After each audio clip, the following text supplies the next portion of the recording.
Toyota Hiace memang jadi benchmark buat mobil-mobil kombi atau kayak mobil-mobil bullet travel seperti ini. Tapi mobil yang gua di dalam ini nih punya sesuatu yang beda. Dia nggak ada pilarnya. Ini adalah Farizon SV atau Farizon Supervan. Ini adalah kompetitor terbaru untuk Toyota Hiace. Dan kabar baiknya ini full EV loh.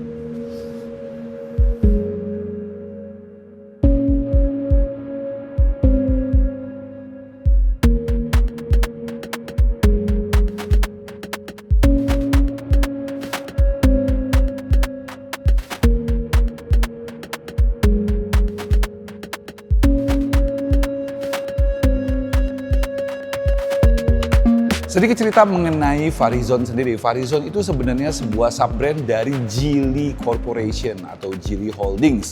Tapi dia spesialisasinya itu untuk mobil-mobil komersial New Energy Vehicle. Jadi mobil dia rata-rata itu semuanya EV atau PHEV. Nah kebetulan yang di depan kita ini, si Farizon SV atau Supervan ini sebenarnya datang dengan berbagai macam konfigurasi. Tapi untuk versi Indonesia kebetulan dia dibawa sama Arista. Ini dia datang dengan konfigurasi minibus tapi high roof seperti ini.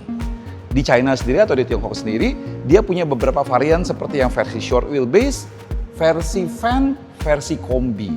Tapi di Indonesia lagi-lagi kita cuma dapat versi minibus.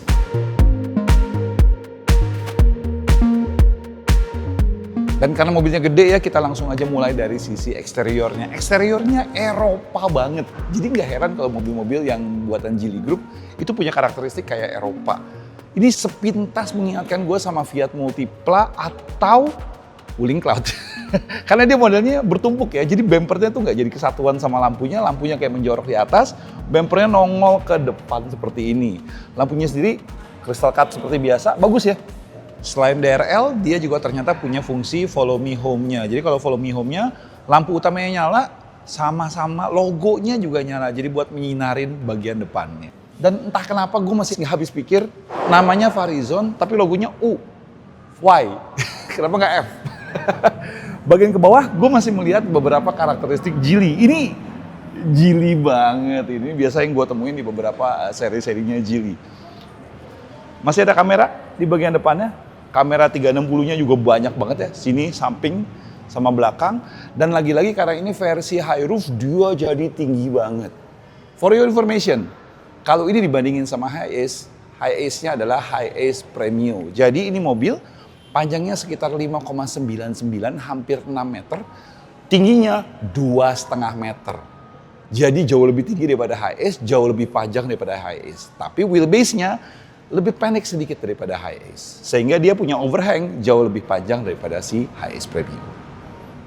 Kalau kita ke bagian sampingnya, kita lihat juga aksennya nih. Dia tarik di sini sampai ke pilar A-nya. Masih ada logo Farizonnya di sini. Spionnya gede ya. Dan dia ada 2 step gitu. Yang satu kayak spion biasanya, yang satu lagi buat ngelihat bagian belakangnya. Karena lagi-lagi mobilnya panjang banget. Masih ada kamera 360 di ssini. Sampingnya juga ada. Bannya lucu, unik. Dia benar-benar kelihatan EV banget. Karena dia pakai ukuran ring 16 inci, profilnya 215/75. Dan ini dia sebenarnya peleknya pelek kaleng, tapi dia tutupin cover plastik. Dan ini profil sampingnya, dia masih ada kaca ya, cut out seperti ini. Dan dia dikasih kaca kecil sini buat, ya biar orang nggak claustrophobia banget ya. Dan jujur ini mobil paling capek yang gue review karena gue harus jalan jauh banget ke sini.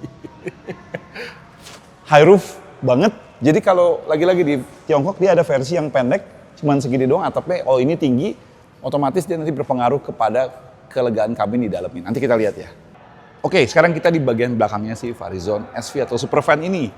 Lihat ya, tinggi banget profilnya, lampunya dia bikin di sini. Sepintas mengingatkan gue sama kayak Ford Transit lah ya, yang di Amerika atau di Eropa. Ada tulisan Farizon SV di sini, kayak hitam lagi, kayak apa aksen aja hitam. Kamera parkir juga masih ada, sensor parkir juga masih ada, 3 piece. Dan dia pintunya dia modelnya side by side gini, ngebelah 2. Jadi ini kalau kalian buka, nah seperti ini. Gue sebenarnya tadinya mau ngeritik desain engselnya. Kenapa engselnya nggak hidden? Dibikin terintegrasi atau ditutup kayak gimana kayak biar rapi, ini kan kelihatan banget gitu kan. Tapi ternyata ada fungsinya. Jadi ini mobil kalau dibuka dia nggak cuma 90 derajat begini saja, nggak cuma 180 derajat gini aja, tapi dia bisa 270 derajat kebuka sampai begini. Jadi ini kalau mau loading barang segala macam, otomatis practicability-nya lebih bagus dibandingin mobil-mobil kebanyakan. Kita lihat juga nih pintunya nih. Ini bukanya seperti ini tinggal ditek gini doang. Buka, dan sama-sama seperti pintu sampingnya juga dia bisa sampai begini bukanya. Ini practicability-nya si Farizon SV. Dan ini bagian bagasinya dari si Farizon SV. Segede apa? Segede begini, setinggi ini, bahkan kalau gue dengan tinggi 174 aja, gue bisa naik seperti ini. Kebayang dong gedenya segimana. Dan otomatis ini bisa kalian taruh koper-koper atau barang-barang ketika kalian bawa orang banyak di bagian belakang sini. Selain itu detail-detailnya juga menarik ya. Kalau biasanya mobil-mobil komersial kayak gini biasanya dalam trim-trimnya itu plastik semua. Kalau ini masih dikasih kayak bludru. Di sini dikasih kayak aksen kayu. Jadi kayak wallpaper vinyl gitu ya, tapi aksen kayu sehingga bikin dia jadi kesannya lebih elegan. Kursi di belakang 4. Jadi konfigurasi keseluruhannya 3-3-3-4. Jadi total bisa menampung 16 orang. Untuk suspensinya dia unik karena bagian depannya dia pakai double wishbone karena buat kenyamanan dan grip ya. Tapi di bagian belakangnya karena dia mobil komersial dan bawa orang banyak, dia pakai per daun atau pakai leaf spring. Kalau kita lihat ke kolong ya, leaf springnya itu 3 lembar dan memanjang dari tengah sampai ke bagian belakang sini. Gede banget, lihat ya. Ketika gue buka bagasi bagian depannya atau bonet depannya, gue kaget karena begitu gue tek-tek, gue pikir ini yang bisa dibuka. Ternyata yang dibukanya adalah ini. Iya. Ini adalah bonet terkecil yang pernah gue buka. Sumpah tuh. Dia benar-benar cuma ada akses untuk cairan-cairannya, ya seperti ini. Ada motor wipernya di sini, sedangkan penggeraknya sendiri ada di bawah sini. Dan kalau kalian mau membuka ini, ternyata ada tuas satu di sini. Kalian harus buka ini dulu ya. Ini tinggal ditarik 2 kali. Dan ini kalian bisa copotin. Jadi untuk mengakses itu lebih mudah. Panelnya seperti ini. Keren loh. Untuk penggeraknya sendiri yang di dalam sini ya, dia pakai penggerak motor listrik, penggerak roda depan, powernya sendiri mencapai 230 PS dan torsinya 336 Nm.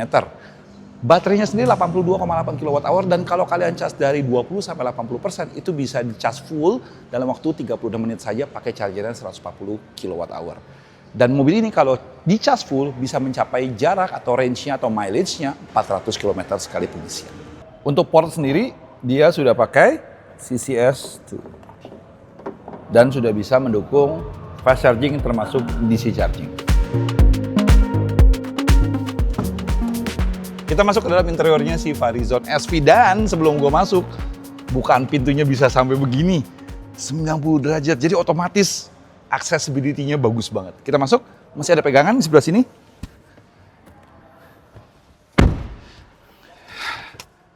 Ini kayak Foxy. Ini terlalu cakep buat sebuah mobil komersial. Kenapa? Dia kasih aksen kayak bata gitu loh, orange bata gitu. Ini diplastikin bagus. Emang dia nggak ada soft touch ya, ini plastik semua gitu kan, plastik keras semua. Tapi aksen-aksen, trim-trim pemilihannya ini gloss plastik yang menurut gua kalau buat mobil komersial ini pasti baret. Tapi ini keren banget. Lagi-lagi semua detail-detailnya, kombinasinya itu semua bikin dia nggak kayak mobil komersial. Dia lebih pantas jadi kayak van-van kayak Foxy atau Serena atau kayak Stepwagon gitu loh. Gimana menurut kalian? Kita bahas tombol-tombolnya dan detail-detailnya. Lagi-lagi aksen yang si orange batanya juga ada di pegangan di sini tuh, kalian bisa lihat juga di pegangan situ. Itu bagus ya aksennya. Di sini setirnya biarpun bukan leather covered, tapi desainnya sama detailnya juga kelihatan wah banget, 3-spoke. Di sini masih ada driver monitoring system, jadi kalau sopirnya ngantuk, dia kasih warning, dia akan baca kesegeran muka kita. Tuas transmisi di sini PRND-nya, di sini masih ada tuas lampu dan wiper. Di sini juga masih ada tuas cruise control. Wow, canggih sekali. Mode, audio segala macam bisa kalian kontrol dari sini.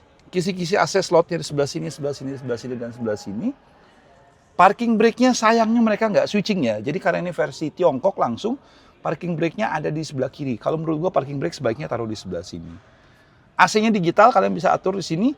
Dan sudah ada pemanas kursinya. Seat heating, seat ventilation. Driver side, co-pilot side. Bisa dipanasin kanan kiri dan juga bisa didinginin kanan kiri. Ya adem, enak. Itu makanya mungkin dia naruh kulit di bagian depannya. Belakangnya pakai fabrik semua. Canggih banget sumpah. Ini buat sebuah mobil komersial. Ini canggih dan benar-benar memanjakan supir. Biarpun pengaturannya masih manual dan ini bisa panjang banget ya. Tuh. Tidak ada pengaturan tinggi turunnya, tapi masih ada pengaturan recline dan sudah ada armrest yang kayak ada ratchetnya gini. Bahkan power window-nya aja dia udah one touch. Kanan kiri dong one touch-nya. Gila nih overspec nih. Ini kuncinya sama sekali nggak kayak mobil komersial.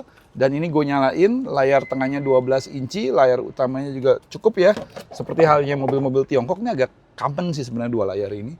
Dan satu yang gue notice adalah, ini di sini kayak ada kurva di tengahnya ini, kayak segi limanya ini. Ini mirip banget dengan logonya si Farizon sendiri tuh, lihat tuh. Ada indikator baterai, pintu, segala macamnya, adasnya, segala macamnya lampu. Di sini bisa kalian lihat. Pindah ke bagian sininya.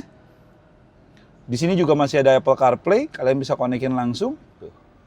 Setting AC vehicle segala macamnya juga kalian bisa lihat di sini, termasuk si kamera 360-nya yang sudah 3D. Tuh, seperti ini. Tuh. Oke. Audio segala macam, termasuk pengaturan AC kalian juga bisa kontrol dari sini. Biarpun di bawah sini juga tetap ada pengaturan AC yang digital. Ini lumayan banget loh, ini pengaturan kipasnya, ini pengaturan suhunya, semuanya juga masih bisa kalian akses. Jadi masih ada tombol-tombol manual.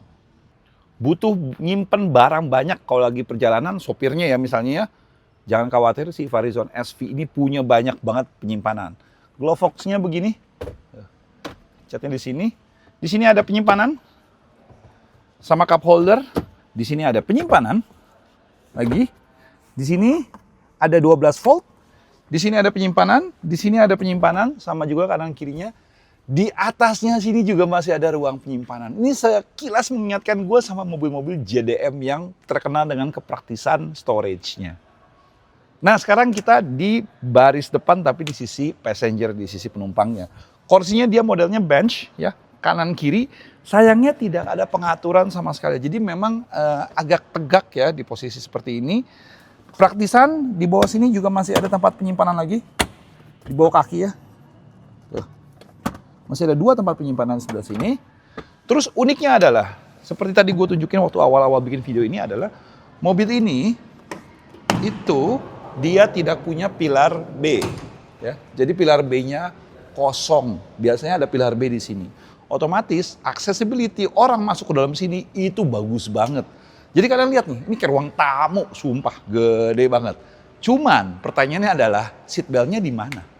Ternyata seat belt-nya untuk kursi bagian depan penumpang ini ditaruh di sini dong. Dia ditaruh di pintu. Jadi ketika pintu ini ditutup,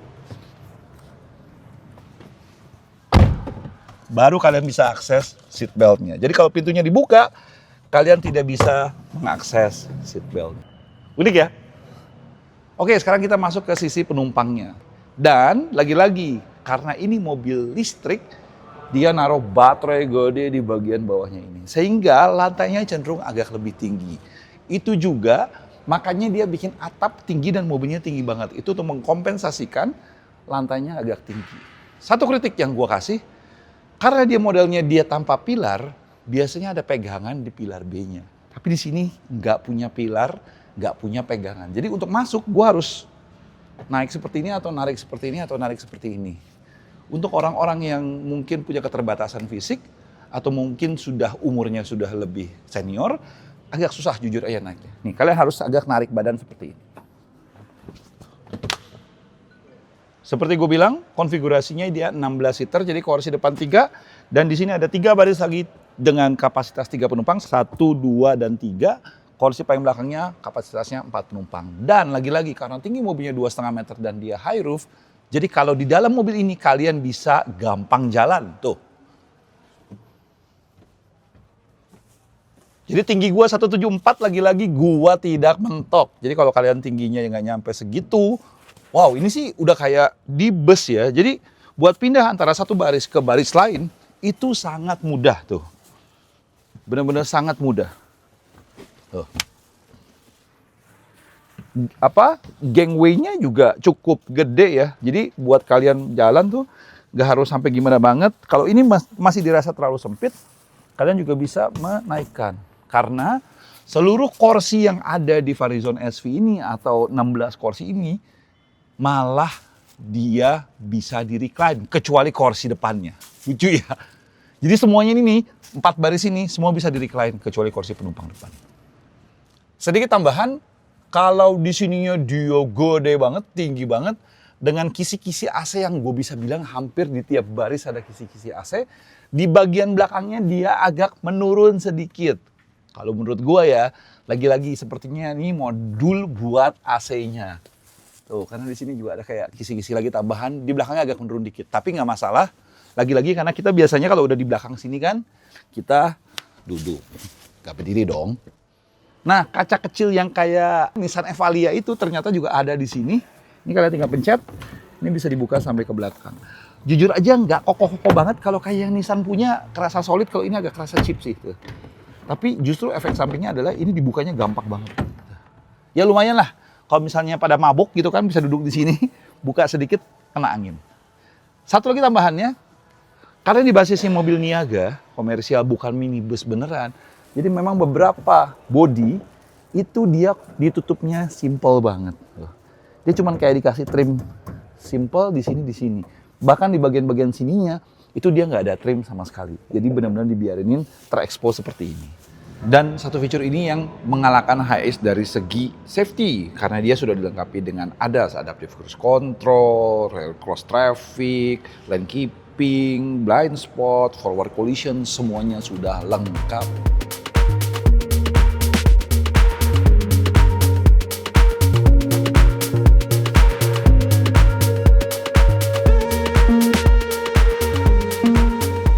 Tambahan lagi, dia belum electric sliding door, jadi masih manual seperti ini. Oke, sekarang kita sampai pada kesimpulannya si Farizon SV atau Farizon Superfat. Kesimpulannya mobil ini unik, dia penantang HiAce yang tampil beda.